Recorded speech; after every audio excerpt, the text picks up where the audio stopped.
What up? What Failed up? to start camera. What is that? That was Justin, right? Yeah, I don't know what that is. Hey y'all. So we're a little late. Okay, we're a little late, but we're not skipping today. Okay, better late than never. Yeah. How are y'all doing tonight? Panel. We good, man. We good. We chilling. We Doing real good? good. Good. Tired. That's how you know you put a good week of work in, you know? Mm. That's facts. That's absolute I got up facts. early yesterday, so I'm a little energized, just a little. That's good. That's good. Me and Justin actually got some decent sleep last night, so definitely not as down and out tired as I was last time. So True. You was tired? yeah. Girl, because it felt like we that was a long convo we had, and you was guiding it, so I would have never thought you was tired. I was so tired. When I tell you, Other day. I was like fighting for my life. I was so tired. Yeah. All right, y'all. So, Logix, you want to go ahead and take the All wheel? right. Oh yeah, you said introductions every time, right? So, yep. For those that are new here, or the ones that's been here, Logix do a lot of social commentary content on my channel. Do politics, film, media, gaming, all that. Talking about whatever's on my heart, whatever's going on. Yep. Like to have a lot of fun and get a lot of information out there. Who's going next? You should go next. I should go next. Okay. Babe, you gotta mute. All right, y'all. Hey, I'm Sandra Faye. Oh, that rhymed. I wasn't even trying to do that. My name's Sandra Faye. I do a lot of commentary on us as Black people, and obviously I talk about politics as well. I talk about beauty trends, things that women are doing to uglify themselves. And I have another channel where I do like makeup, content, unboxings, things like that. So your girl is multifaceted. Okay. I dabble in so much. And I want to do a gaming channel too. So look out for that. Okay, everybody. My name is Shannon Williams. I am the OCPD coach. I love to help you build a healthier relationship with progress.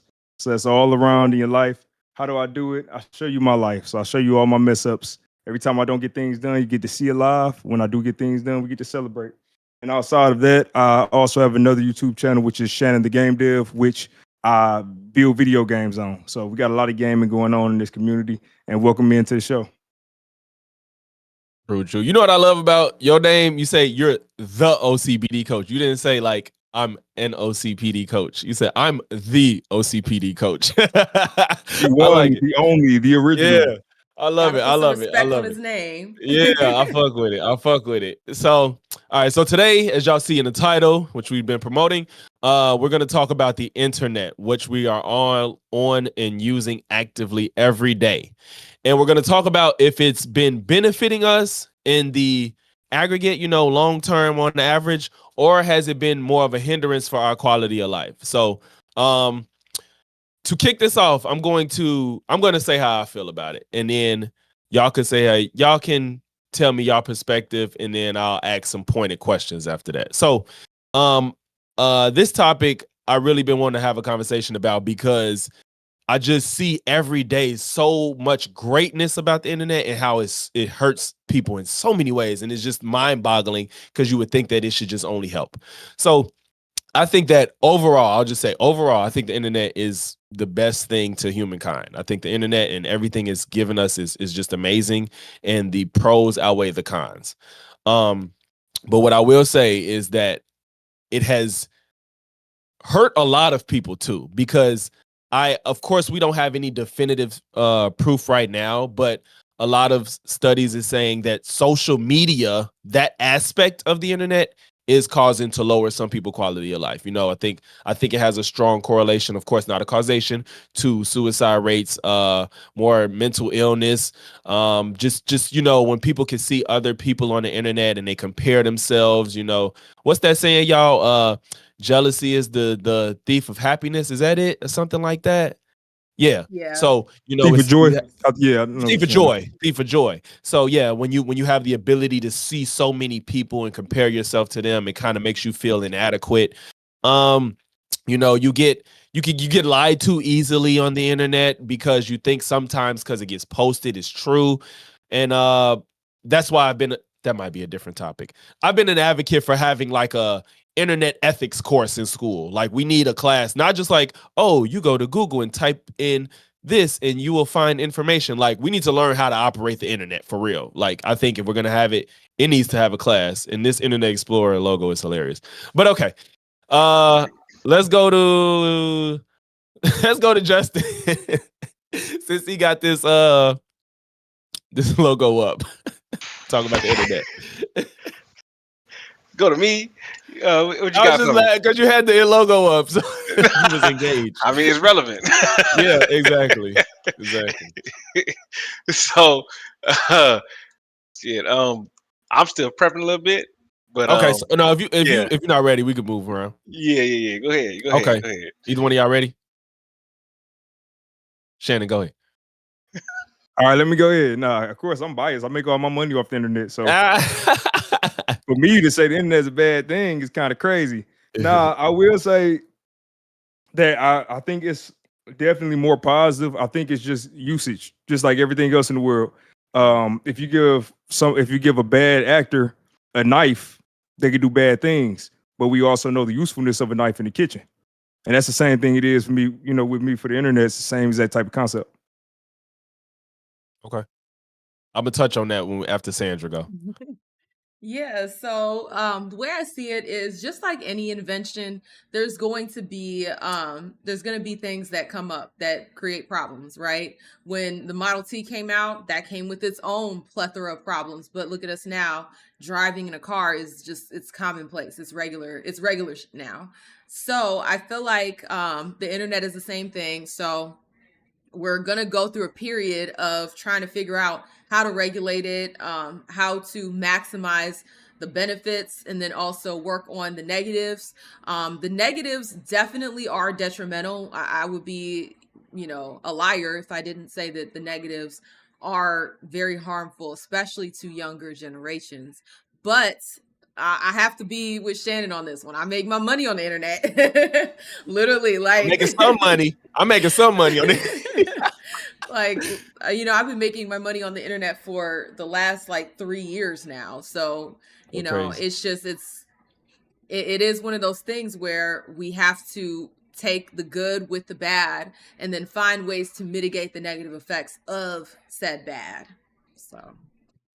Okay. So how do y'all feel about the difference of, like, let's say us as millennials who grew up with not having so much access through the internet versus like Gen Z, where they was born and it was like pretty much at its apex of what it is. By the time they was really able to use it and interact with it, we saw it was pretty much everything we have now, and now even more.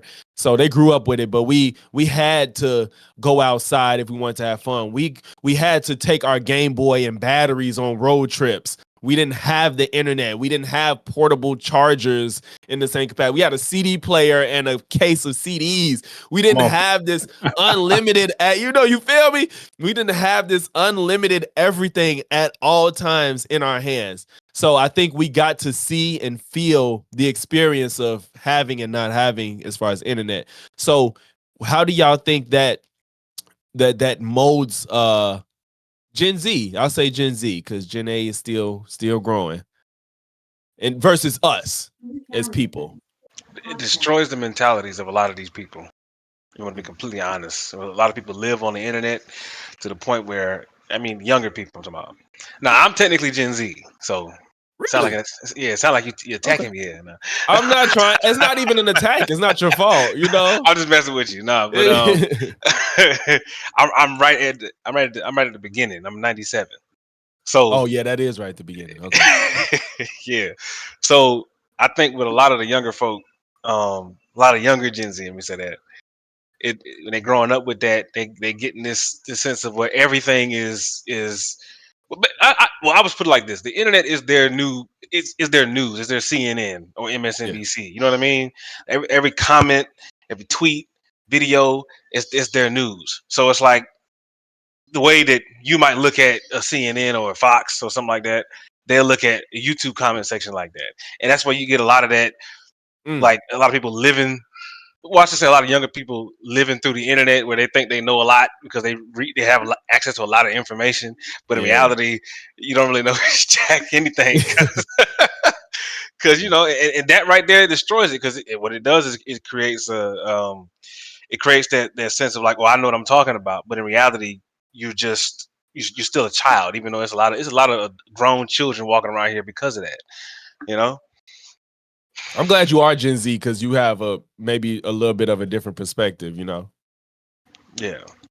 Yeah, but I think because he's the older end of Gen Oldest Z, he's had the same experiences that we would have had, right? So a lot of the things that I relate to, as far as like growing up, like Justin relates to it too, because I'm like the tail end of millennial. And then he's the beginning of Gen Z. So a lot of the experiences are the same. And I think millennials and then early Gen Z, we had it the best. If you ask my opinion, I think we had it the best. We got to experience life before everything was digitized. So we are grounded. We've touched grass for, our developmental years.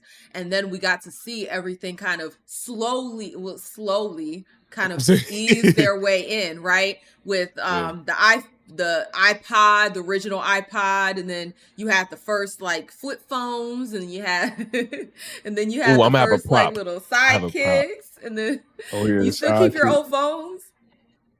I have something that's old though. I'm gonna bring by the end of this show. I'm gonna show y'all. Oh man, I have all my old phones. I have all my old phones in my parents' I don't think house. I got some. Yeah, I was just gonna say it's at my mama's house. I have old phones in my house. Yeah, I have the old Nokia joint. Okay, I had the rumor joint. Oh, the rumor too. Wait, was that the one that had the blue on the keyboard? Yeah. Yes. You slid out, but it had like the touchscreen top. I got that. Mine wasn't touchscreen. I ain't have a touchscreen.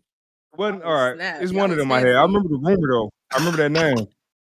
No, if you still got the Nokia, that's crazy. I never had the Nokia. My first phone was a flip. I ain't have a Nokia.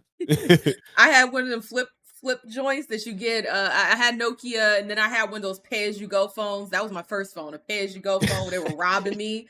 But I always wanted a Razor. I thought the Razor was so slick. Just I bought my first Razor off eBay. They tried to bring that back, right? They tried to bring the Razor back. It failed. They did. They failed miserably. I want to touch real quick on the question you asked because I actually got an opinion while we were talking. So I think a big thing that the new generation is missing out on is that make believe that we used to be able to have. Because while we were talking, do y'all remember being kids when they used to have toy pagers? Yes. Y'all remember with toy the stickers? You talking about the gum? No. It was like toy pagers, toy phones. They used to have toy flip phones. That's true, but I know they had a gum that it was like a pager, but it was gum.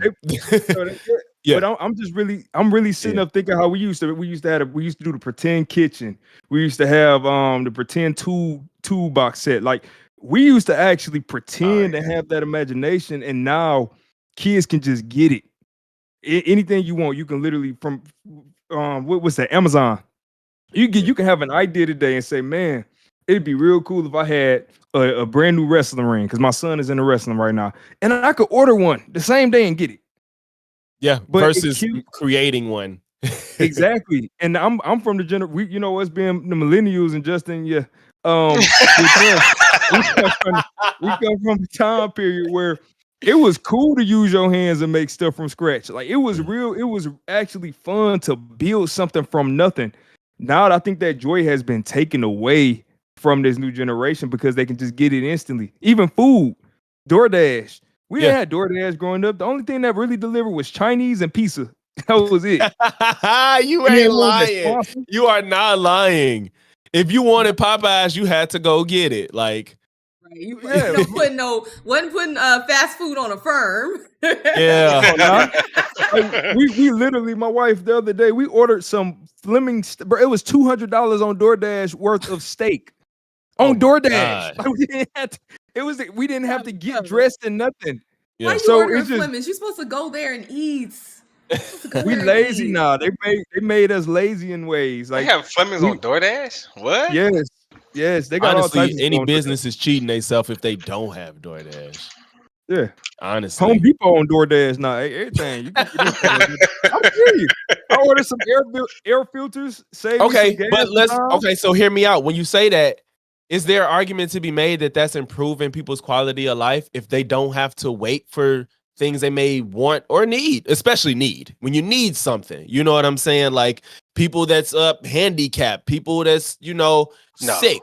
They don't have to go out and get the food that they want or need, the medicine that they want or need, and all this is because of the internet. Even with kids with toys, like or even shit. Let's say be more practical. Clothes. I ordered the wrong pants. Oh shit! I could just internet. Bow. Let me get the right size because this is the size they need. Like that. That's lovely.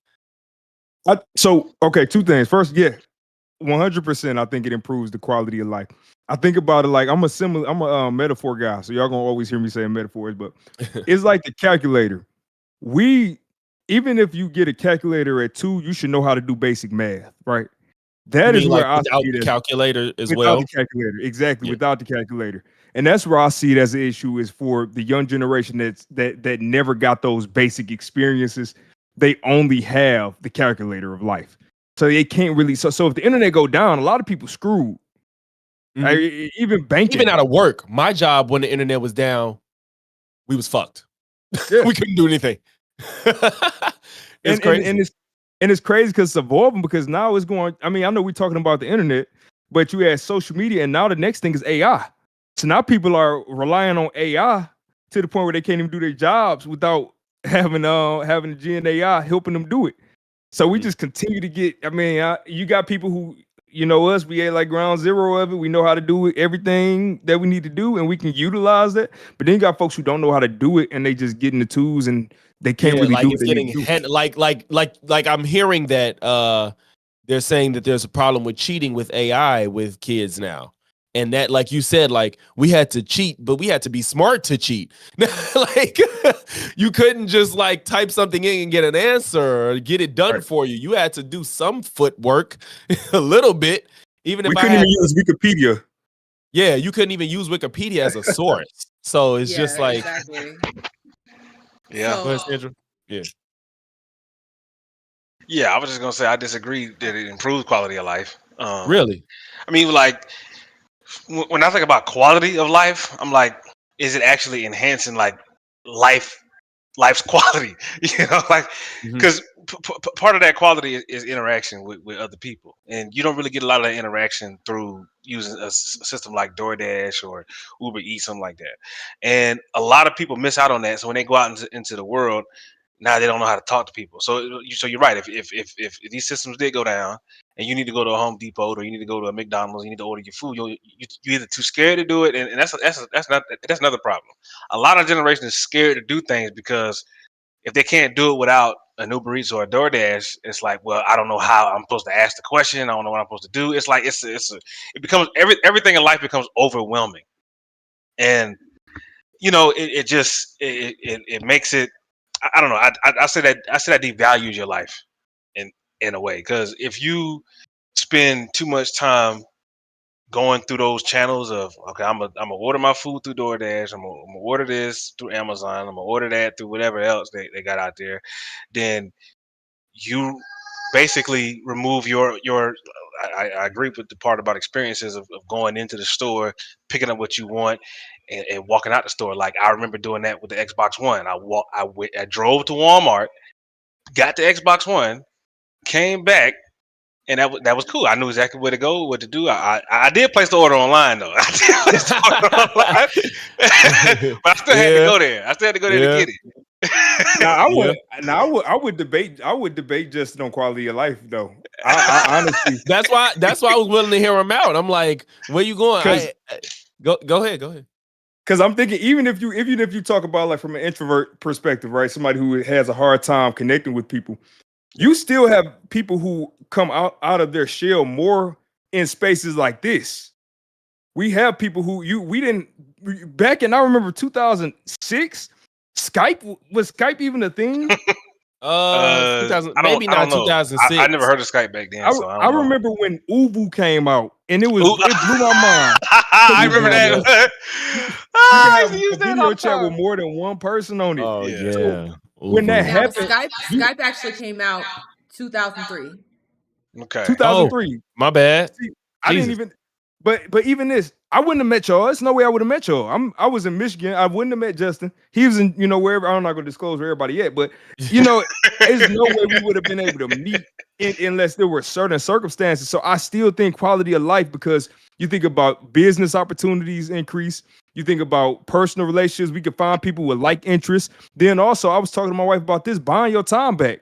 I would much rather pay an extra $5 to have somebody run to Home Depot and grab some stuff for me, and then I get to have a whole hour at home with my son to actually work on building other stuff.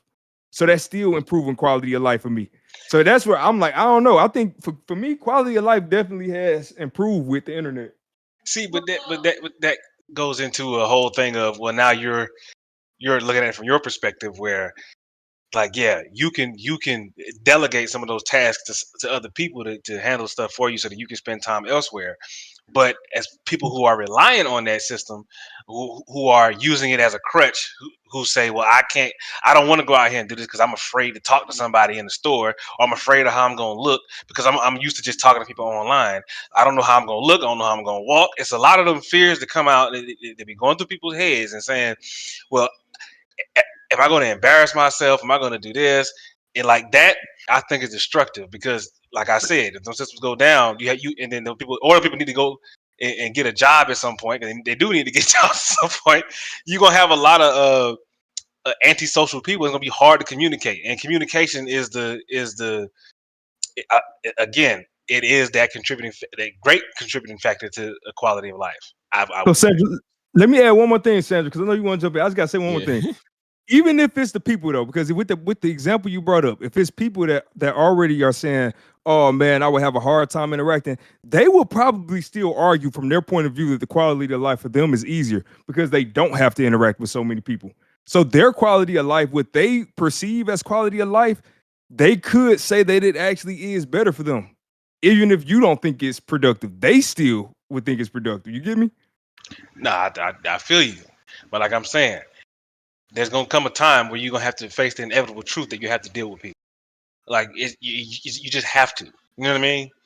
You got to go somewhere. Like, you might want to go and travel the world, but now all you know is the internet. Or you might, and if you say, well, I just want to sit at my computer for the rest of my life, I want to live and die at the computer, go ahead, do that. But if you want to travel, if you want to actually get on a roller coaster, if you want to just have fun and actually enjoy life, because that's what I'm saying. Life is not a damn computer screen. I don't look at it that way. And I mean, you breathing. I mean, your breath is life, and what you're breathing is oxygen, is part of the cosmos. And if you're not experiencing all of that life, the different places of the planet, the different people around the world, then you're not really living life. You're just sitting behind a computer screen. You know what I mean? So for that, the way I look at life, I don't see it as computers. You know what I mean? And Oh no, that type, absolutely. Yeah. that type of thinking is why I used to sit back on the computer, like for months at a time. Is why I used to do that for months at a time. Never left the house. And then, obviously I got older. And I was like, nah, I want to start going out. I want to start doing this. I want to start doing that. And then I would talk to you about this all day. I know it's a full Yeah, we person. gotta let Sandra get in here. yeah, I'm trying to keep it short. No, y'all are good. Just on mute. So, this kind of reminds me of this trend that you're seeing, like you guys, I don't know if you guys have heard about this, but the Gen Z stare. No, I haven't you heard haven't of that. heard about that? Man. Mm-mm. So essentially it's like when you go out into the wild, okay, and you interact with some of these Gen Z people, you say something to them and then they just stare at you like, That's a challenge. no, it's because they don't know how to respond. So is it like a real thing that people documented? It's a real thing. It's a big enough thing where a lot of people are talking about it. It's like you say something to them and it's almost like they're thinking like, did you just say something to me? It's like you got a buffer. Okay, wait. I'm sorry. Look it up. Is she cutting out for you, Shannon? She cut out a little bit, but then she came back. But she cut out just a little bit. Oh, can you hear me now? Do you have a noise gate on? Yeah, can you hear me now? Is it clear, nice and clear now? Or is it Yeah, still going in and out? no, it's good now, but it seemed like your noise gate might have been a little too Too low? high or Oh, a low, little too. low. Yeah. Okay. No, you're So right. hopefully Low. this is good now. But yes, it's like a big phenomenon now where you have Gen Zers, the later on Gen Zers, and they don't know how to respond to people. So as soon as somebody comes up and says something to them, like let's say they are working at a job where they have to be at the brick and mortar, you come up to them and you greet them, and they just look at you like. And Crazy. it's the weirdest it's the Speaking weirdest short thing. is It's almost like so they're easily is buffering. hilarious. It's almost like they're buffering, because they become one with the internet. So now they have to buffer to Google generate a it. response. Yeah, it's like they don't. It's like they don't have the. Possibly they don't have the ability to engage with you as you're talking to them in real time, and they don't know what to say. But then, like you said, it's like what is this thing doing right now before they could even. Right. That was like a SpongeBob episode, wasn't it? They were like, What? "What's your name?" And then it was everybody was on fire in his head trying to find his Yeah, name. that's the episode where SpongeBob learned fine dining, and Squidward told him forget everything but fine dining. Fine dining is all you The need to know. fact that I know this episode, but you remember this so easily. I didn't. I know exactly what everything in his brain was gone, and it was in the filing cabinets, right? Yeah. Yo, shit. Yeah, I remember that. I love SpongeBob, but the fact that she pulled that like that is funny. But no, yeah. So I more so agree with y'all, like Shannon, what you said. But I do wonder if that personal interaction, like, like let's say we got some 2K sliders, like as a human being, wouldn't y'all say that growing up with the internet probably makes your real life interaction slider pretty low? Like she said, what Sandra said with this stare thing, with like I guess this may be a Gen Z thing, or I know you all have seen this. This is a good one. This thing where people, it's really mostly Gen Z that does it, or anybody that's just rage baiting that's not Gen Z. And this is no shade to you, Justin, but they have normal experiences, get on the internet and act like it's a crisis. Like girls are getting broken up with and acting like they're traumatized. Like we didn't have room to do shit like that. Like it's like they're or I don't know if you guys saw this. We didn't have an audience. We didn't have an audience to cater to or nothing to gain from that. Like there was this. I'm gonna try to make it short, and one of y'all and anybody could jump in. There was this little drama that was going on in that maybe a year or so ago, where there was a girl that turned 18. I don't want to say that. She was 18 and the guy was like 23. And they was at a content creator thing, kicking it. And he was like, they was flirting with each other. Both admitted they liked each other.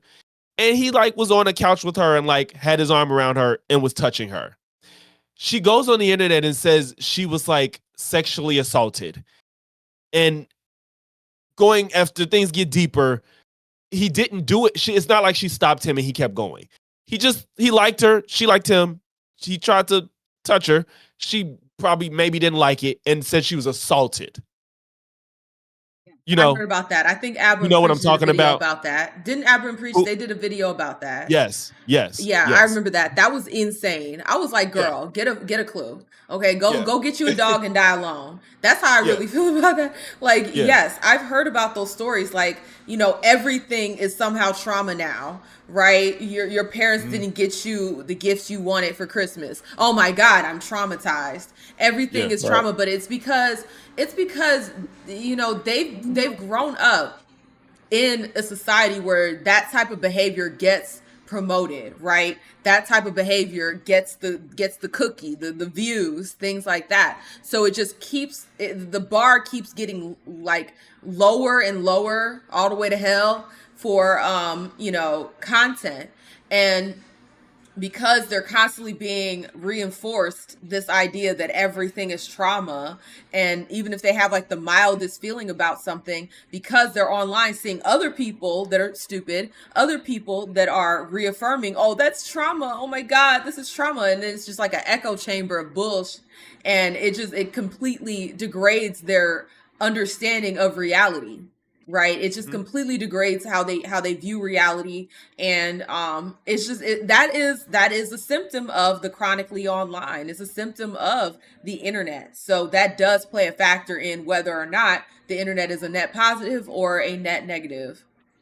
Yeah, because to me, it just signals that people can't just have normal real life interactions growing up as a young adult or a teenager or whatever. Like if a guy thinks you like him and he touches you, he's not assaulting you necessarily. Like that's kind of a progression of things of people that like each other. You know what I'm saying? And if you don't like it, you just have to be able to express it. And he should be able to understand that. That's what we need to teach. But you don't teach that if you didn't want him to touch you just because he did, because he thought he could, that he assaulted you.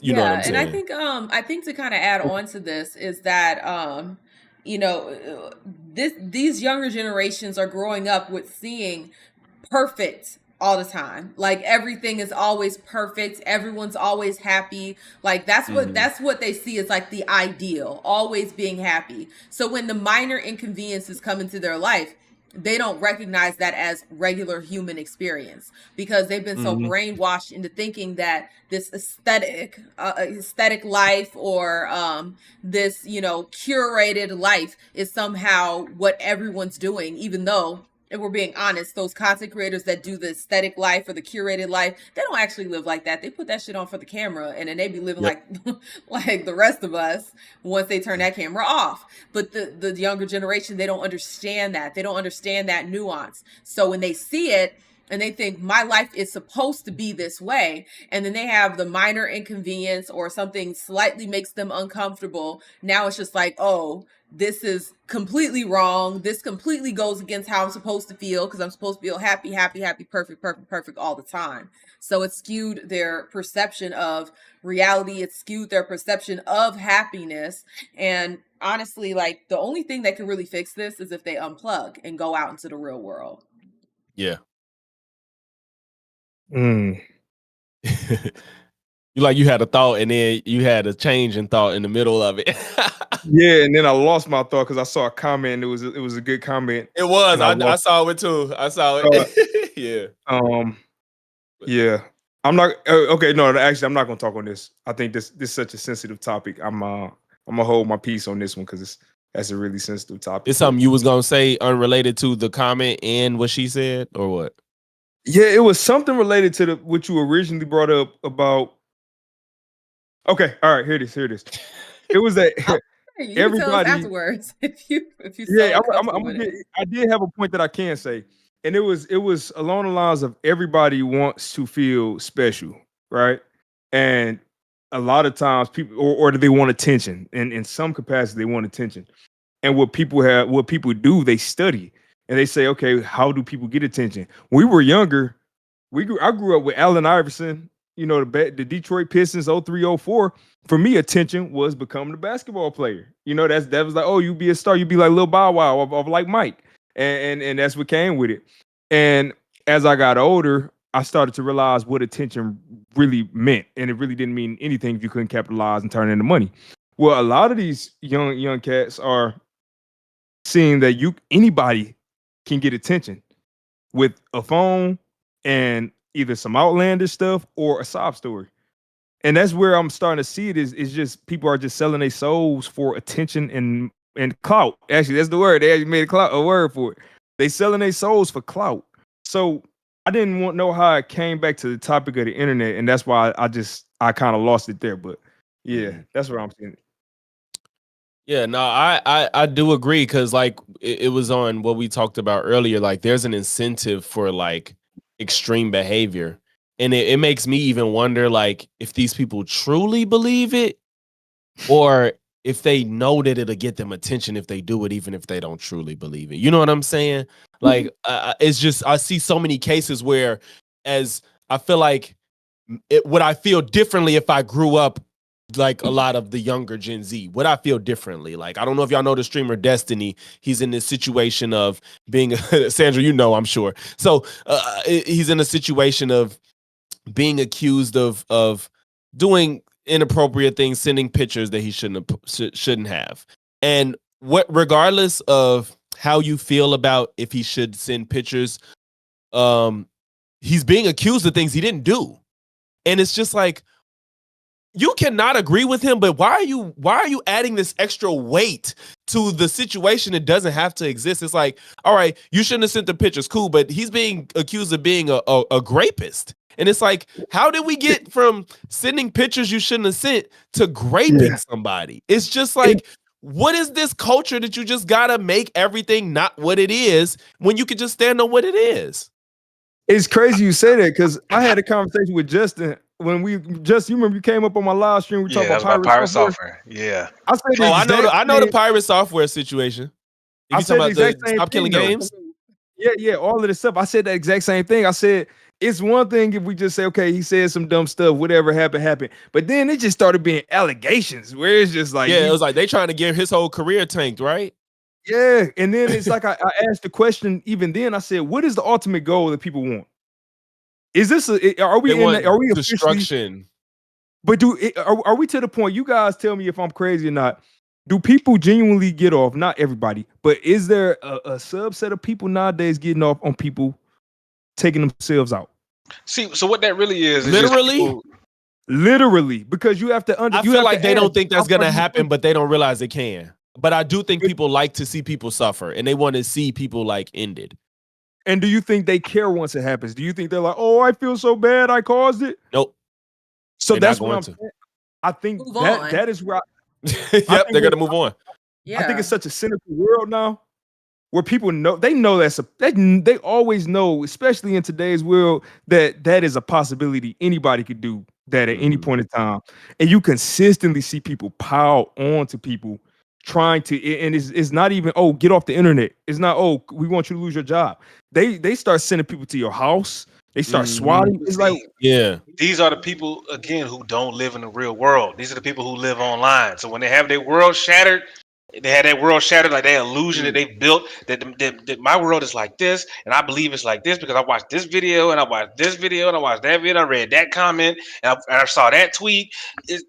Once that world starts to shatter, then they want to destroy whoever is shattering that world because they don't live in the real world to understand that people can disagree with you. That people can have we can have differences of opinion. You know what I mean? Yes. That's where that comes from. Well, I think it actually goes a little bit deeper than that, to be honest. So I agree with what you just said, Justin, but I also think there's a layer of it where they don't realize that it's real world, right? They see it as it's almost like they have a disconnect between what's fake and what's real. So they have it online. Oh, this person is going through these different things. Like, for instance, with the Ethan Klein situation. I don't know if you guys know about that, where they're calling CPS on Ethan Klein, and that's affecting him in his real life world. And they just think that it's a game. They think that it's a game to see somebody almost get their kids taken away from them for some BS. It's just like the Dean situation, like we were talking about before the stream, Logix. It's just that idea that it's not real world. They don't have an attachment to it. So they see all of this as like playing The Sims. So when they're attacking people and trying to ruin their lives, they don't understand that they're ruining someone's real life because they just view it as, oh, this is just some online it's just something that they can laugh at. It's not that big of a deal because they're not used to actually seeing people out in the wild and being one with their community. So they don't have that connection that, the rest of us who have touched grass would have. So they just see it as a game. Right. Yeah. No. I was gonna say, that's a fact. Because, like, in my personal opinion, like the people I probably dislike on the internet, like Myron or something, I don't want him to like be offed or not ever be able to make money. I just think he violates YouTube's guidelines. He got demonetized, so that was good enough. But he asked for that type of stuff. You know what I'm saying? He engaged in behavior that warranted that result. So, but beyond that, I'll never have a reason to call anybody to come to his house, or you know what I'm saying? If I saw him in the street, that I gotta walk up to him and try to fight him or curse at. It's just like, bro, these people are real life. I like the internet for, especially YouTube, is a lot of entertainment on here. And that's all I take it as. Y'all, like, I think that they do think that, again, like what I said with Destiny, Sandra, you might know a little bit about this. It's like, this is a real life situation that maybe stemmed from the internet where these are content creators and you might like them. And then, like, I think one of y'all said you have this image of what it is and who they are, Justin, and then it gets broken down because you put up this, you thought one thing and then it gets broken. And now you're like, how can this happen? I have to take action to fix how I feel. And it's like, bro, guys send nudes all the time to other people. Like, I don't know if y'all know that, but this is not that far of a stretch. Like, guys send nudes to other people sometimes. Not saying it's okay, but I don't know about happens. that one. I've never done that. Like just send random nudes. You talking about? Or you talking about like just well, I don't know if you know the context of the situation. Which one you talking about? You talking about okay, no, Destiny, I'm not right? saying like you send your nudes randomly to people. Like he got nudes. He has photos of another girl. He has photos of another girl and he sent them to somebody else. Oh no, you don't do that. That's foul. You don't do that. It is foul, but it's not unheard of. And nor would you try to end somebody's entire life and career for it if they did do it. That's what I'm saying. Like I don't think it's so. For example, like if you was in like if you got a group of friends and like a girl you messing with, not your girlfriend, sends you news, you might send it to your closest trusted friend. Like, gee, look at this. I'm not saying it's okay, but that's something that happens. Like, I don't think, and you wouldn't stop being friends with the guy that did it. That's what I'm saying. I mean, I can understand because like I mean, you're right. I do know dudes like that. Yeah, like it's but me personally, I don't do that. You know what I mean? No, yeah, like, I'm not saying that. I'm not saying that that's something that most people engage in, but it's something that you've seen, and it's something you might be like, you might not like it in taste, or you might be like, I don't think you should do that. But you're not gonna be like, call the police. He's a rapist. Like all this crazy stuff. That this is what's happening. That's what I'm saying. Like you could be like, bro, you shouldn't be sending. You know, you don't do that, especially at your age. You're 30-some years old. Don't send news that you ain't supposed to. But you don't try to end their life over it. That's what's happening to some people. Like I said, with Ethan Klein, his kids get sick, and now you're calling CPS. Like, what are we talking about? Kids get sick. That's normal.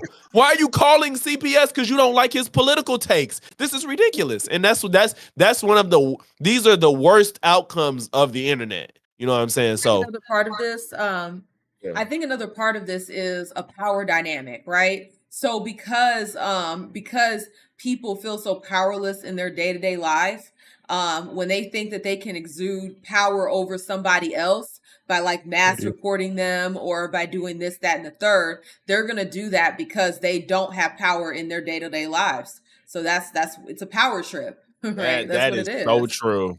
That is so true. That's why even like people like whatever podcast successful, you send $200 and they do whatever the fuck you want, and people do it, and that's crazy to me. It's crazy. Even if I had $200, I would not send it to whatever podcast to insult a woman. Like it's just You know what's funny? There's a Black Mirror episode that's literally about that. I don't know if you guys watch Black Mirror. There one part of the new season where the gentleman, his wife, well, if you haven't seen it, then I don't want to spoil it. It's a really you can give the synopsis. Right? Essentially, there's a really good episode where the wife, she's terminally ill, and so she gets hooked up to this system that keeps her alive.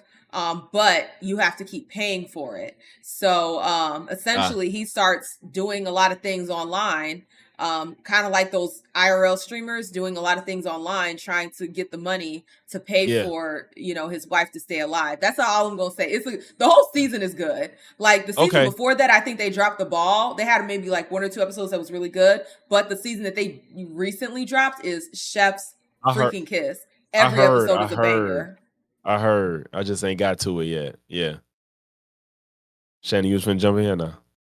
No, I think I made my point on it. I think. Okay. I want you to tell us after the stream what you didn't want to say on camera. I do want to know. Man, I think he did.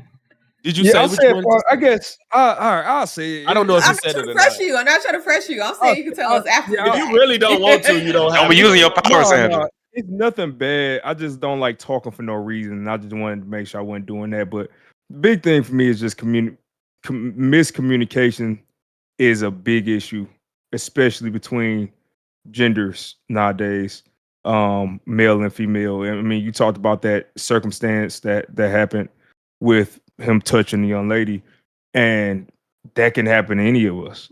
You know, that can happen. Well, not me. I'm married now, but I'm saying, you know, No, you single and you out any here, guy, you know, yeah. yeah, that could easily happen. You trying to be a, you know, women say they want you to be assertive or they want you to come up and make the move. Don't ask, because if you ask, then it's gonna kill the vibe and stuff. So if you go for it and then they react, you know, then you don't you got to get thrown off on what you should be doing. Yeah. So I know myself.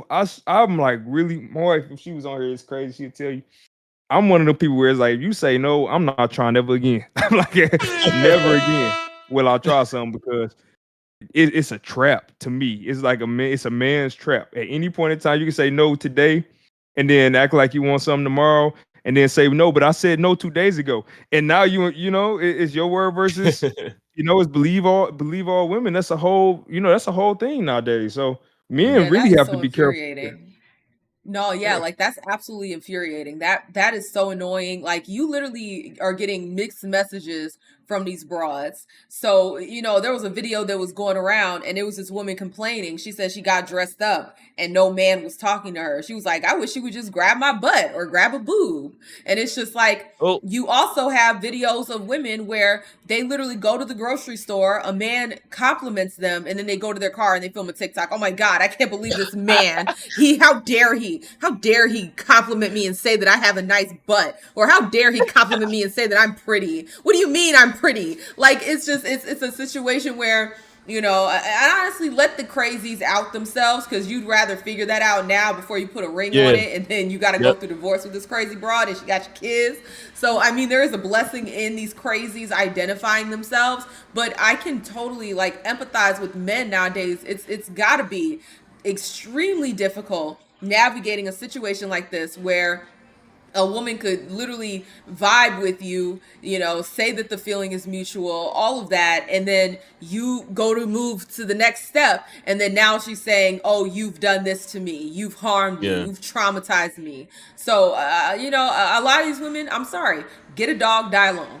That's just what it's going to be. Come on, Kevin. And I'm not going to sit over here and feel bad for you getting online talking about how men aren't doing this and men aren't doing that after y'all got online criticizing men for doing these very things that you're complaining that they don't do no more. This could be a whole nother conversation, but come on, Kevin. it's annoying, to be honest. That's why I said I don't know if we want to bring it, bring that to light, because it's such a weird one, man. It's really it's a really weird. But that directly relates to the modern state of like what the internet contributed to, because if you think about it, a lot of that stuff is coming from people wanting that attention. It's like, well, I want to be a part of this group that I see online talking about how they getting harassed by these men and how they doing this and that. So any little thing that any dude would do, then they'll say that's harassment or that's assault or whatever it is, or whatever the hell they'll say. Because it'll get them they 15 seconds of fame. Yep. Exactly. That's part of living online. And that's why I say, like, that's not a good thing, because like I said, you living in a video game at that point. You're looking at a screen and you thinking, well, ain't nothing on this screen I see is real, so anything I say on it, it can't possibly have a real effect on the world because it's just a screen, or it's just a social media app. You know what I mean? But that's not how that works. There was a crazy story, and I'm gonna say this as quickly as possible. Just a mute. So there was a story about this woman, and she went to a store, right? And she was in the shampoo conditioner aisle, and a man walked up to her, and this was him trying to ease his way in without being, outlandish or rude or crude. And he just asked her like, hey, I'm looking for, shampoo recommendation. You have beautiful hair, so I'm looking for a shampoo recommendation. And she treated this man like he was such a creep. She treated him like he was such a creep, and it was just like he wasn't even trying to come off strong. He was trying to do it the right way, right? Do it the right way. And then she was like, oh, I gave him a recommendation, and then when I walked away, I walked back just to see, and he had put the shampoo back. I knew you didn't care about the shampoo. I knew you weren't asking.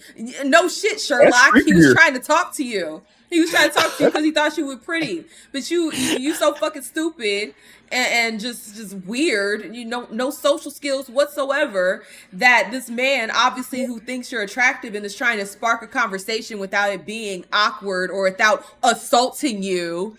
And you turned it into this. And guess what? Went to the car, did exactly what I said. Filmed a whole TikTok about it.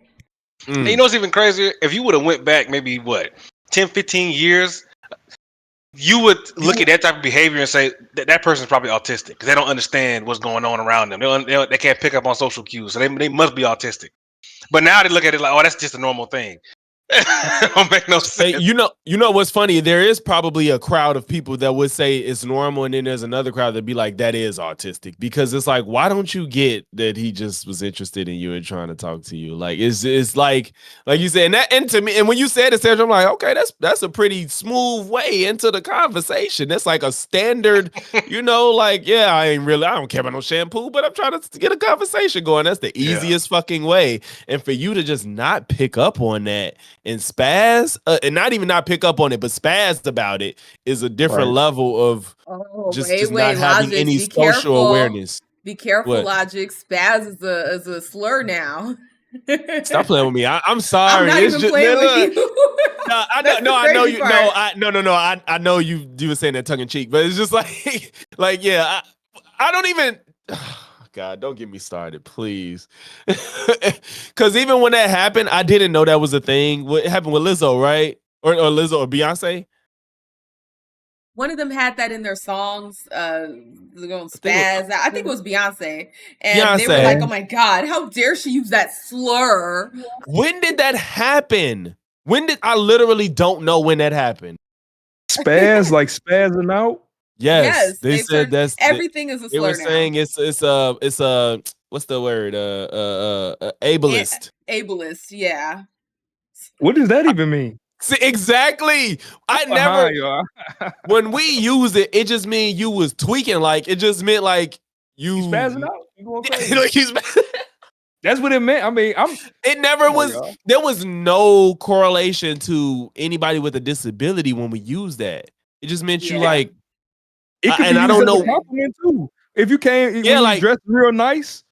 Even in dance culture, when somebody go crazy when they dance, and they be like, "Oh, he was spazzing." Like it was like they use it as a compliment too. Like so, but when I heard that, I was like, "When did this happen?" Like that one threw me for a loop.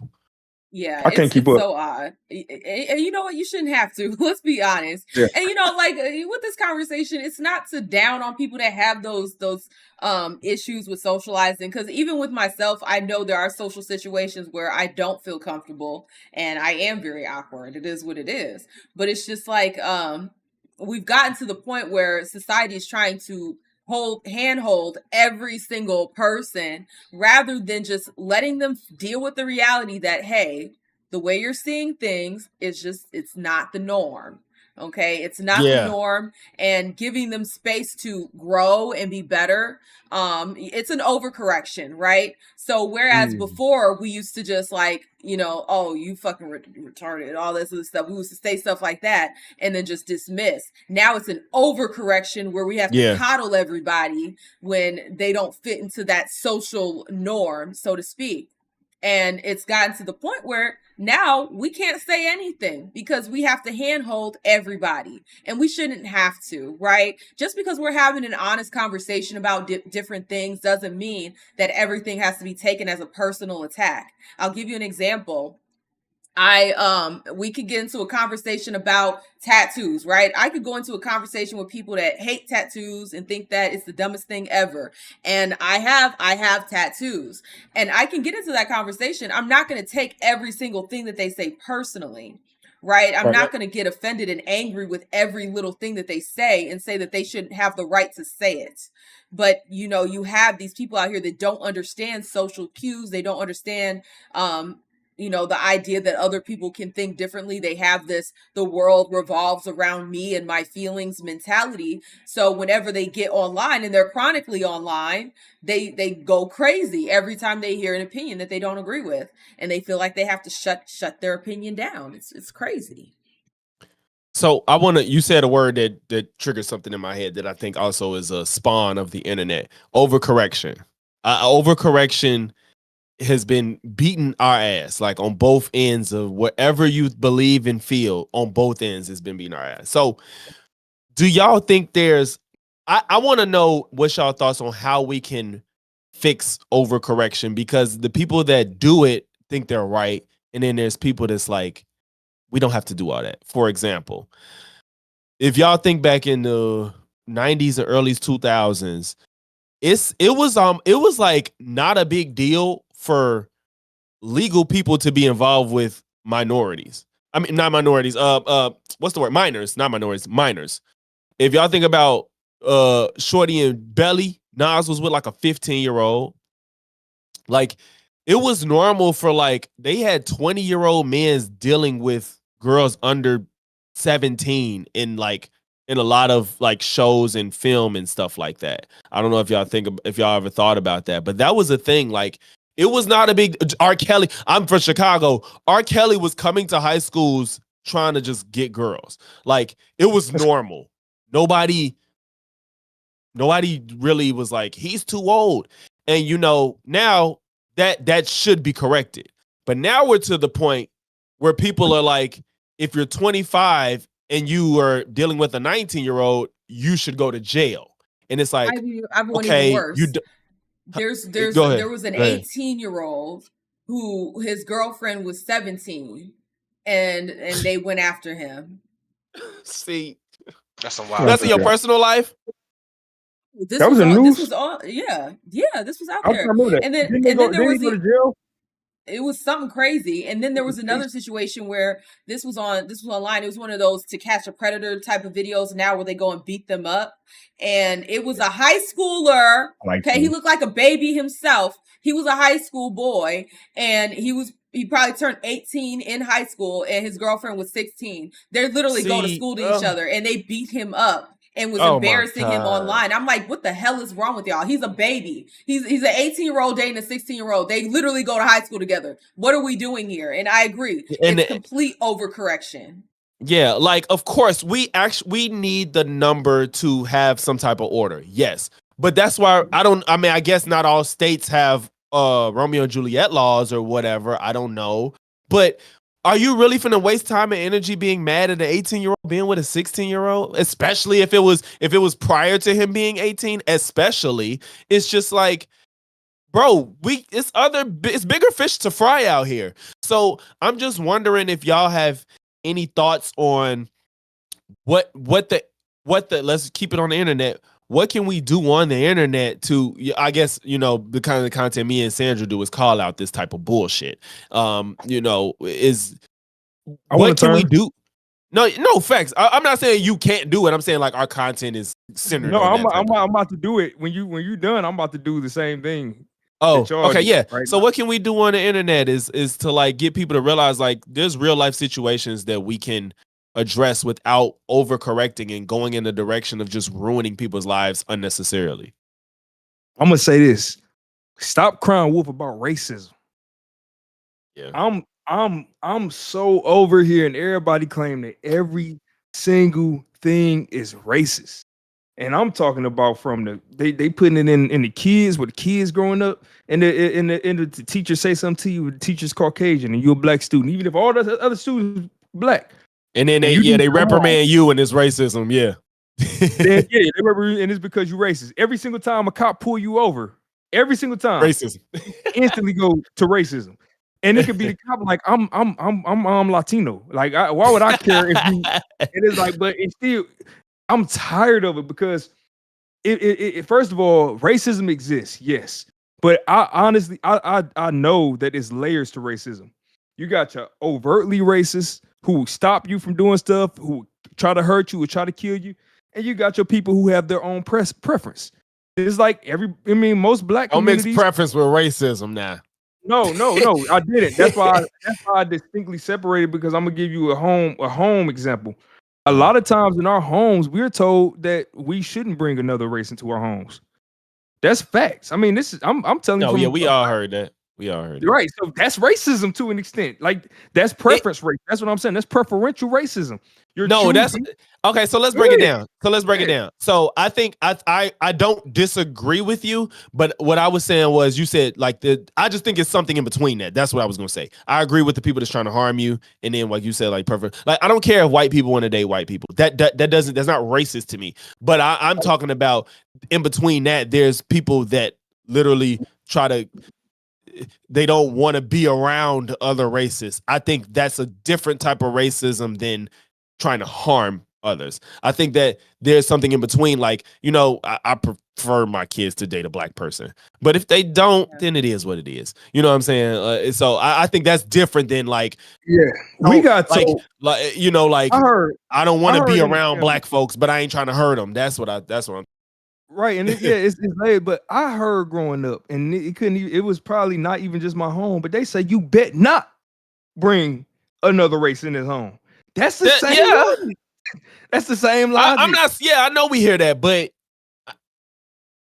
Well, let's be fair. Let's be fair. Yeah. That was one of the Hulk Hogan controversies because his daughter was dating a black dude, and he didn't want his daughter dating a black person. So no, but what he said was crazy though. I feel you, but the sentiment is the same. The sentiment is the same. There is a no. I think there's a sentiment, but I don't know y'all, background. But do y'all think that if you did come home with somebody that wasn't black, do y'all think y'all parent be like, if you gonna date a cracker, they better be the richest one in the neighborhood, but in their personal, in do reality, you think, like my parents told me I should probably date a black. They didn't want me to bring a white girl home, but if I did, they would have been okay. But that's why I said I don't know y'all's situation. But that's what I'm saying. In the context. So since we brought up Hulk Hogan, that was a private conversation. Yeah, that's a fact. But that's how he really felt that way. I know, but I'm saying people normally feel like that, but don't just outwardly just come out and say that. So I'm saying even if that was the case, it probably would have been conversations like that in our homes. Whereas like why they had to pick, like I'm just gonna throw out the term because this is the equivalent. They might say, why did they go and get somebody who they consider white trash or trailer park trash instead of going and getting somebody who's well educated and well off? Like that is a conversation that I could realistically see happening. So my biggest thing is when we as our people, we throw racism out there because these people are racist. That's why I can't get all of these different things. And it's like, come on. A lot of us don't work hard enough, or we don't have the skills. We don't network enough. We don't try to really just do the work. Most of the time, that's what I've heard. I've grown up in the same situation. I'm from Detroit. I didn't really get my first encounters with Caucasian people outside of teachers until college. I didn't even have any in my high school. So we had the same type of circumstances, just I was the one that was up till 3:00 in the morning every single freaking night, basically in high school, working, learning new skills. And nobody taught me that from a different race. That was me. So I just hate that excuse because we use that and then try to make people who do, make it to certain levels or do get to make it seem like they didn't earn what they got. So it's either everybody's racist keeping me down, and if you black and you make it, you didn't earn it. You didn't do. I get tired of it. That's my vent session because I don't talk about this stuff on my channel. I'll talk about other stuff. But honestly, I'm so over it. I'm tired of hearing it. Stop claiming racism. Maybe you're just a little ignorant. I agree. And, I'll take that a step further, what you were saying. So, I hate this idea that us as black people will get out here and hear some white people conversating privately. Right, conversating privately and saying outlandish things that are technically racist. And I say technically racist because I think everybody practices racism on some level. Right, they'll get on here and they will hear some backroom chatter from some white people, and they say something crazy behind the scenes, but then they forget all the crazy shit they done said about white people behind closed doors. The crazy things that we say, it's the same thing. It's the same behavior. So I hate that concept of, well, we can say it, but they can't. It's that whole, we're punching up bullshit. I'm just like, look. We all talk crazy about everybody behind closed doors. Don't act brand new. Don't act holier than thou. Stop clutching your pearls, because if I were to have a hidden camera in your house when you're in private, you probably said something just as bad, if not worse, about white people. And it's just, I hate that pretending like we don't engage in we're so innocent. Fuck all that. I heard some crazy stuff growing up from all kinds of black people about white people, and it's a part of human nature. People talk shit about everybody, and I'm sure there are Latinos, they talk shit about white people and black people, and it's just, that is part of society. And I think that when we get into the conversation, and this is kind of off topic, but when we get into the conversation about racism, we have to understand there are levels to this. And I've been talking about this for quite some time, and I feel like, Shannon, you will agree with me on this. We have, I break it down into 3 tiers, okay? 3 tiers of racism. You have your lowest tier, which is making jokes, which I think mostly everybody engages in. Making jokes, racial jokes, things like that. It's not that deep. I think everybody has participated in that. Then you have the second layer, which is a step up, but it's still not destructive, right? That's where you have those sentiments of buy black. Or if you're, you know, I don't necessarily, well, I don't want to get into this conversation, but you have Jewish communities where they all buy Jewish, where, you know, Latino communities, they all buy Latino. Like, you have that type of racism where you are directly making an effort to only support people that look like you. And then you have the top tier, which when I say top tier, I don't mean that in a good way. You have the destructive racism. So that's the racism where you're actively trying to destroy what other people are doing. So I think that most people engage in the lowest level, which is jokes. And then some people engage in the next level up, which is support your own. And then there are others who engage in the top one, the worst type of racism, where you try to destroy others. So trying to lump all of that into the same thing is ridiculous. I'm not going to treat somebody that makes a racial joke the same way I would treat somebody who plans on doing a mass murder of black people in a church because they want to destroy black people. I'm not treating y'all the same. I definitely am one that I don't care about racist jokes if it's in good spirit. But I think, like, you know, you could be a combination of being like the detrimental person on the low while making racist jokes. So then I'm gonna look at you different. You know what I'm saying? But I love a good racial joke if it's in good heart. But I hope I didn't forget my thought.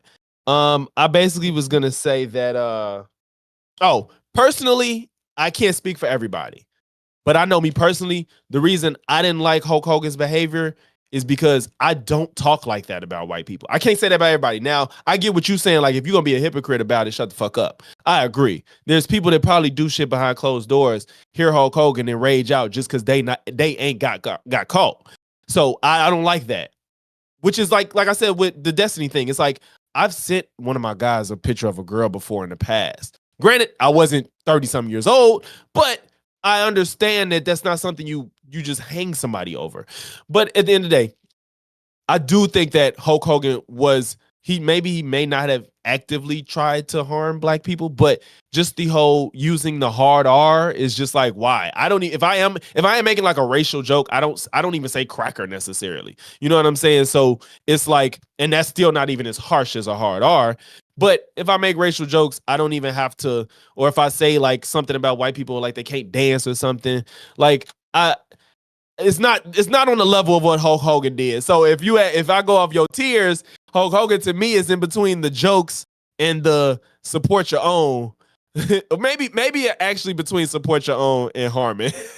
Honestly, I think he's between support your own because he's just a bad person. He just all around, besides the racial shit, he was just not a good person. He was harming people, his coworkers and shit like that. So that's the part I'm more offended by. You're trying to get benefits and you over here telling NASA, like, what are you doing? Yeah. So yeah, I think he's somewhere in between that.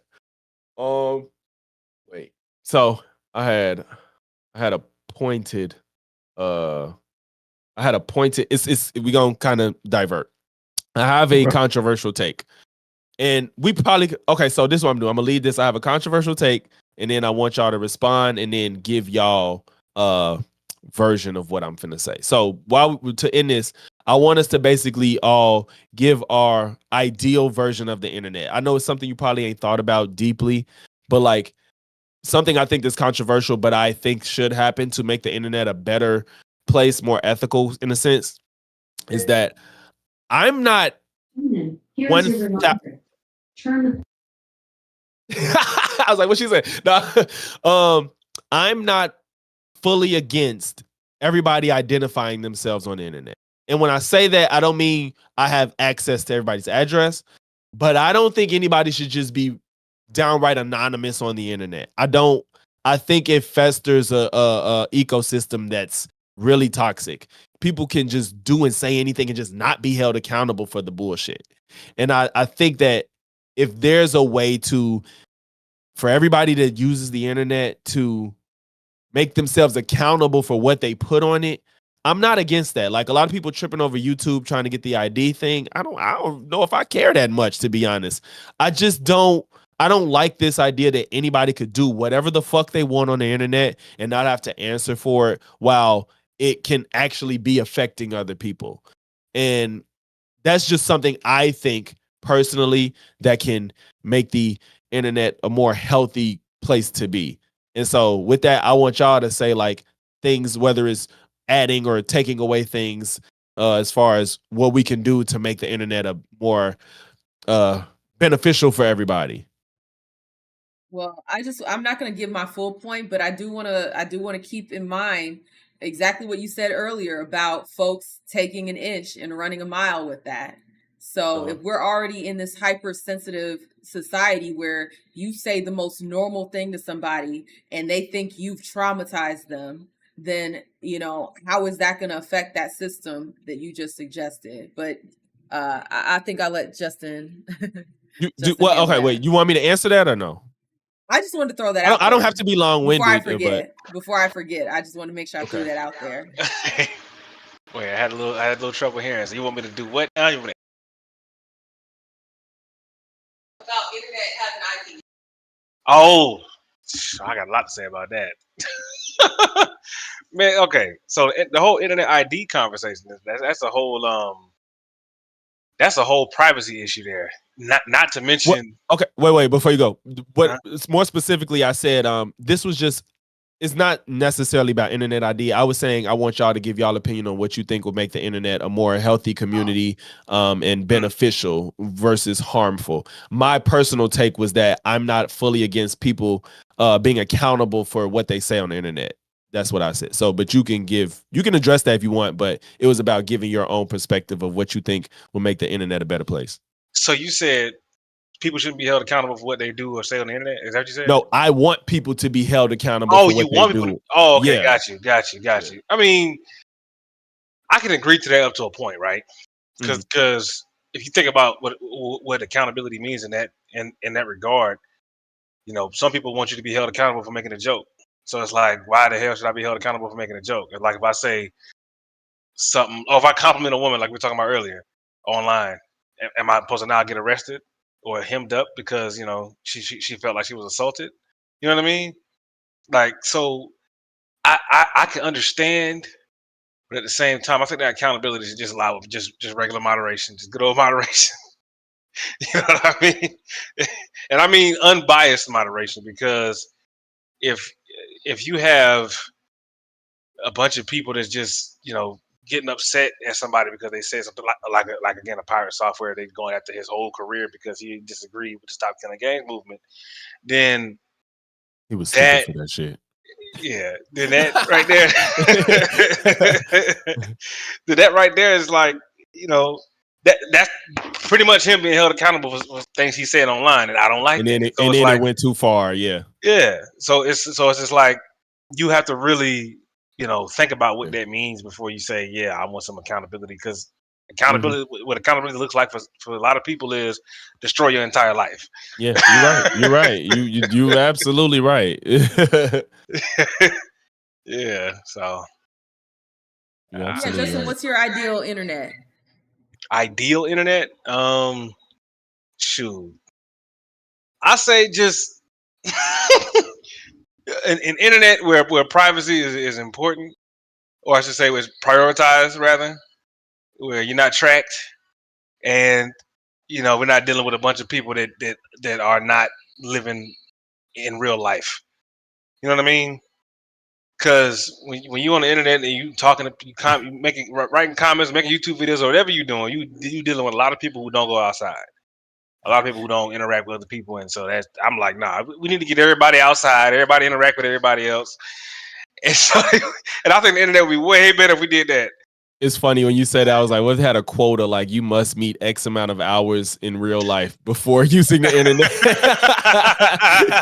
That would be hilarious. Like you must spend this much of your life. Yeah, you must touch grass for this long to get on the internet. That's funny. Hey, Disney Channel used to do that. They used to have their whole thing where they shut down the Oh, whole like channel. don't show nothing, right? Yeah, you remember that? They Go used to shut down the outside or whole Go out channel. and play. Go out and Yeah, play. Yeah. I think Yeah. Disney and Nickelodeon did that. You're right. Cartoon Network was the only one that didn't do it. You're right. So I You're just right. switched They over to did. Cartoon Network. So I was already outside, man. Come on.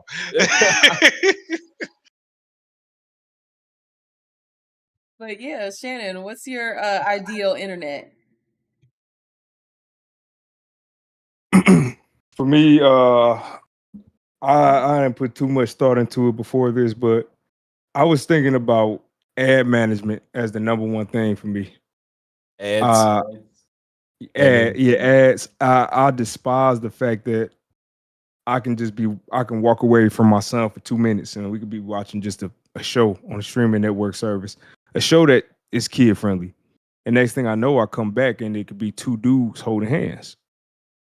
That bothers me because I should be able, if I'm not choosing to watch that type of content, I should not be forced that type of content.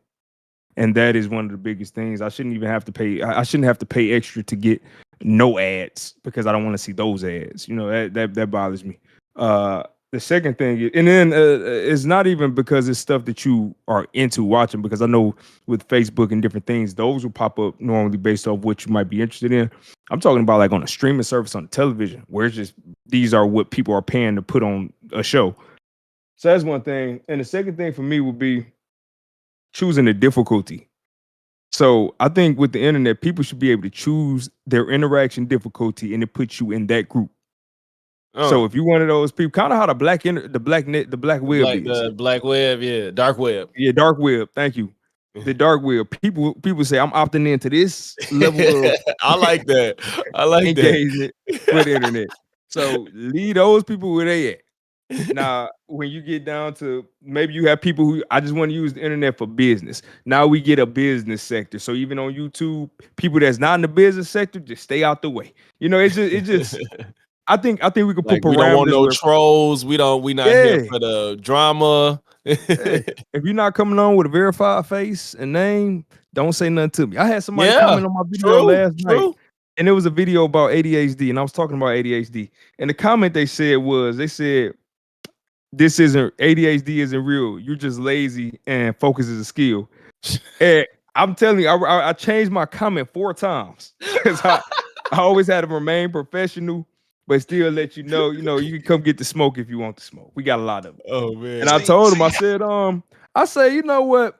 If you have enough courage, I'll be live at 4:00 and I have a live stream call in. So you can call in and we could talk about it. And they didn't say anything. And then I looked at the account. They haven't uploaded a video, had the account for 8 years, no profile picture. Name is just some, these people. That's what I'm talking about for accountable. That's what I'm talking about. Those type of people that say just whatever the fuck they want and then get the fuck out of here. I want to be able to not go to their house, but put a face to the name, something. Do it like LinkedIn.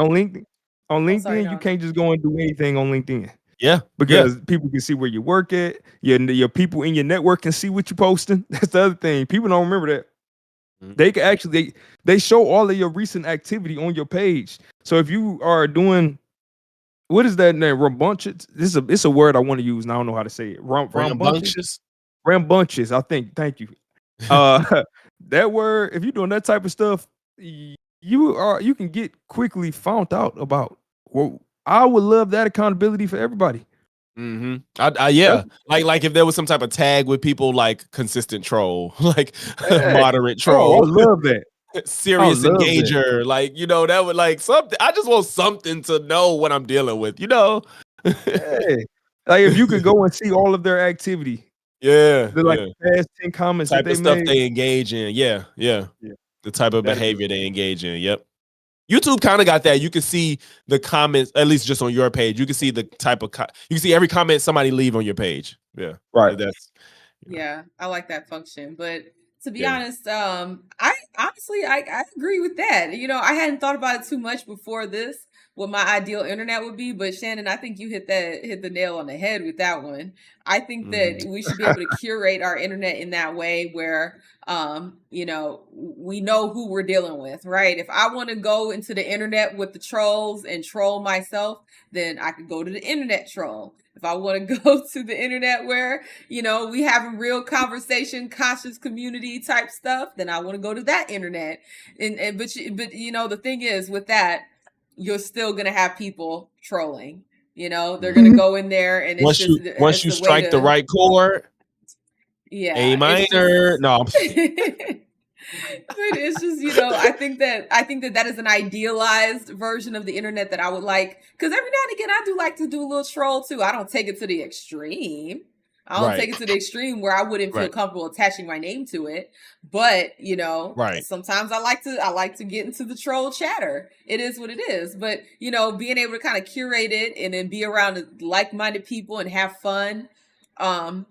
I do think that would be a good use for the internet. I think that type of segmenting would be very beneficial. And I feel you about the ads. Me personally, I just don't like ads in general. I hate ads in YouTube. Like, and it got me the first time. So this was years back, right? Like back in like 2018 or something like that when I first got YouTube Premium. And I was like, yeah, I have no ads now. And then I was listening to a video. I was driving.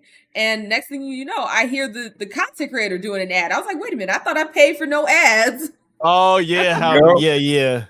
They got smart. Now they in video ads. Yeah, it's like there's no escape at this point. Even like when you think about how the cable died out because streaming was like, we don't have no ads. We pay for the video, for the movies and the shows, no ads. Now it's like, nah, you're gonna get ads unless you want to pay a little bit more. And it's like, but you're still paying for it, right? You're still paying for it. We just did a freaking 360 with paying for the service to still come with ads.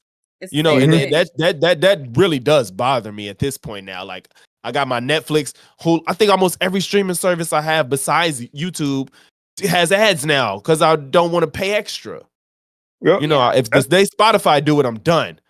I was about to say that's what killed Pandora for me. When Pandora's egregious. And then what was that? SoundCloud. Oh, when SoundCloud, they did it. They limited the content if you didn't pay. They limited what you could actually listen to. I do, I pay for YouTube Premium. So I can listen to all the music. I can listen to all my videos, unlimited. That's the best one to me. It's just having premium and I can get access to everything. Yeah, like Sandra said with the YouTube thing, it is. I had somebody I went to college with. He was like, if I pay for YouTube to not have ads, it needs to skip the ads that they put in the video. And I'm like, I get how you feel, but it's a different ball game at that point. It's just different. And I mean, Rizzo, because somebody said it in the comments. Yeah, Rizzo, you bring up a really good point. As far as like the ads and things like that, YouTubers getting their money, their bread and butter. I feel you with that. I do think that I do feel like if I'm paying for no ads, and maybe this is something that YouTube can implement, where the content creator, they upload the ads separately and it plays if you don't have YouTube Premium. Ooh, now, if you do have YouTube Premium, it does not play. I think that would be pretty. That is a good idea. Oh my gosh, I think that would be good. But to be fair, though, that's the thing. This is the ads that YouTubers get when in video. Is that not like when people promote Coca-Cola in a movie or Doritos? Like I was just about to say that you're paying for that. Because you're paying for it to be right in the product. That's what they're paying for. But they talk about it. So that's the difference. Back, if you're talking about a movie, it's sitting there. If you notice it, you notice it. With an ad, I have to notice it because you're sitting here talking it's literally, to me about it. It's not in the background. It's not like in the background. And I was about to say, what happens though? People adjust. So once they realize that and companies stop paying streamers or paying YouTubers for those built-in ads, then that's what you're just going to see is they're just going to have it in the background. So me having the OCP, like how I got my wall right here, if I'm promoting this podcast, I'm gonna have a big old poster that just say don't at us in the background. And that's just so they're gonna keep switching it up. So you're gonna keep getting it. And the billboards, I it's just appreciate that's billboards. fine with that. I'm fine with that though, because I Yeah, don't I'm have fine to, with the subtle. Yeah, if you just have it sitting there, that's fine. I have no issue with soft advertisement. When I have to sit over here and trying to skip through the shit or look through to try to find the timestamp, and then I miss the first word of the sentence you said because I done skipped through it. I don't like that. But if it's just sitting there, I'm good with that. It's so funny. I know everybody deals with it, but it's just hearing it like we do the same shit. Like, because I got YouTube Premium, I'll be like, fuck, bro.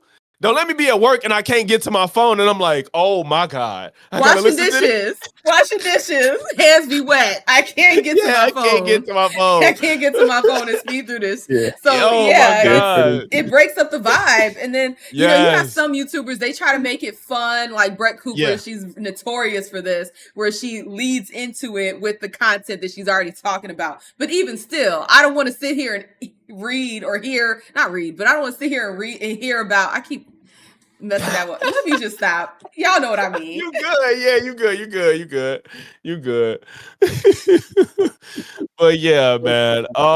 So does anybody have anything they wanted to address that they didn't get to, no matter how not off topic, on the topic, but like we didn't get to go in that realm? Anything like anything on anybody's chest? I'm asking Justin. Justin, you've been mighty quiet. I know he over there working. He's like multitasking. I'm over here working too. I'm working on the games and talking with ADHD. You can do that. You can in two different places at the same time. Yeah, that's what I was over here doing. We might be doing work for each other. I'm working on that achievement system for him. He's gonna do some work for some of my stuff. It's just like, all right, we got this. I guess, can I plug something real quick? Go ahead. All right, I do want to tell you guys about this new thing, and I mentioned it to Justin. But for y'all in particular, if you guys want to make some money off the games that we've already made, I actually just got connected with the owner of this company called Oncade, and it's kind of like arcade, but it's Oncade. And what they're doing now is affiliate marketing for Steam. So you, like my game, I'm literally uploading it. I uploaded it and I got to change the date. But I was able to go in and set a percentage. I uploaded 100 keys and I set a percentage for how much every single person would get. And you can go in and make your own link. And every single time somebody buys the game, you get paid instantly. So you get paid instantly. You get your cut. I get my cut instantly. And it's a whole new thing. I put Justin Hip to it because this is about to change. Y'all hearing it first here. This is about to change the landscape for what gaming and influencer marketing is. Oh yeah, and I gotta holler at you about that. Yeah, I'm telling you, it's dude. They only have like 30 projects on it. One of the guys used to work at Disney. Another dude used to work. So one of my consultants for my game, he's the one who connected me with the owner of the company because they were best friends when they worked at EA. So it's just like when I'm telling you, like, this thing is legit. I had like 3 meetings looking at it all. And I was told, I'm like, look, my games need to be on here. I need to know what the process is. We ran through all of that. And then I sent the information to Justin so Justin can get on it and get his games up on there. But this is about to be something. If y'all can get people to buy games, y'all have a whole nother opportunity to make some money off of the games that we actually are building instantly like that. Definitely look into that. Yeah, that sounds decent. Justin, you have any final thoughts about, the internet and the state of the culture, state of the world, things like that? Anything you wanted to say but didn't get a chance to say? No, I pretty much covered all the bases. That's kind of why I was a little quiet. I pretty much covered it. Okay, Sandra. I guess Justin, you gotta mute. I guess pretty much everything we've already talked about. I really think that snowflakes have ruined internet. Well, made it a little bit more difficult to enjoy. I think that there is a net positive with the internet. I mean, even if we're just thinking about, I guess this is something new. Even if we're just thinking about understanding society as a whole, I'm able to talk to somebody that's over there in the UK and find out what's happening in the UK. And, I'm able to talk to somebody that's over in China and talk to them and see what's happening over there, as opposed to just letting the mainstream media, dictate the narrative and lie. So I think that, the internet as a whole has a net positive. However, and someone said this early in chat, I think it was JF, it is on parents to make sure that they raise their children with internet literacy. And I'm not against them having a class. I think one of y'all said this earlier, but I'm not against them having. I agree with you on this one. I think they should have an internet, navigation class where you learn how to navigate the internet in a safe manner. Also learn how to go live life outside of the internet. Okay, how to touch grass, how to go, do all these things. I think that would be very beneficial for the youth. Whenever you have advances in technology, there's going to be problems. It just is what it is. We have new problems because we have cars as opposed to the horse and buggy. So it's different problems. It's just always going to be different problems that we have to overcome. That's just the process of, going through life and progressing. So we just have to learn how to navigate these problems that we have now so that the next new thing can come in and, F us up. So that's all I got to say on that. Yeah, okay. So yeah, for me, I do agree. I think the internet is a net positive. Like you said, it's just a different set of problems. That's it. Like, for people, you could get way more knowledgeable on things just by staying at your house. You have to go to the library and rent out a book or sit there for hours on end reading encyclopedias, reading magazines and science journals and all that. And you could just do it all from the comfort of your house. You know what I'm saying? Some people like to pretend like, oh, it's better to have a book in your hand. It's like, no, it's the same fucking thing. I'm getting the same information, whether it's on my phone or a book in my hand. So let's not pretend like that is some game changer, so it's a lot of good out there. You can learn things on the fly. I don't know how to tie a tie. I can go right there and learn how to tie a tie without no other person having to come and take time out of their day. You know what I'm saying? So I think there's a lot of benefits, and like you said, we just have to get a better grip on reality once we get off of the internet. Like you said, maybe even it'll be cool even if the internet class enforced having time off the internet. That would be pretty ironic, but I think it would make a lot of sense. Like, we got all these great things, but real life has to happen off this. I think that'd be a great thing. But yeah, man, this was a great conversation, man. I had a lot of fun with y'all. I told you I had a lot of energy, so I was in here ready to talk about wherever y'all wanted to go with it. We dropping handles? Yeah, I'm gonna drop my gems at the end. Okay, go ahead. Okay, you go last. Just remember, y'all, sub and like the video, like this video, sub to this channel. Don't at us. My channel is in the description as well. Logix. I told y'all what I cover: commentary, social issues, media, all that. Absolutely. And I think that there's something that you touched on that you sparked an idea in my head. The internet is the great equalizer. So there's no longer that excuse to be ignorant, because you can learn how to do literally everything online. So if we see it as a tool and we use it as a tool, then it will be a tool. If we use it to harm others or to build others up, that's how we're going to use it. It's just a tool. So with that being said, like we said before, all of our channels are in the description down below. Definitely share. Okay, share this podcast. She's a little baby. Okay, she's a little baby. We gotta nurture. We gotta nurture the channel, and we gotta share it. If you think that these conversations are beneficial, share it to somebody you know. If you know we're going live, which we go live every Thursday around 7 p.m., bring a friend. Okay, bring a friend to the stream so we can grow this community, grow these conversations, and get into the nitty gritty. And if you have a YouTuber that you think we should reach out to bring on for a different panel, let us know. And then I can send out an email. Okay. I can send out an email and see if they want to come on the panel and have a really good conversation with us. But thank you to everybody for rocking with us. Justin, you got something? No, I don't. Okay. Justin, plug your stuff. I mean, yeah. If you want to check out, I was about to game. Nightwalk Simulator or Steam. Go ahead and check it out. I'm a game developer.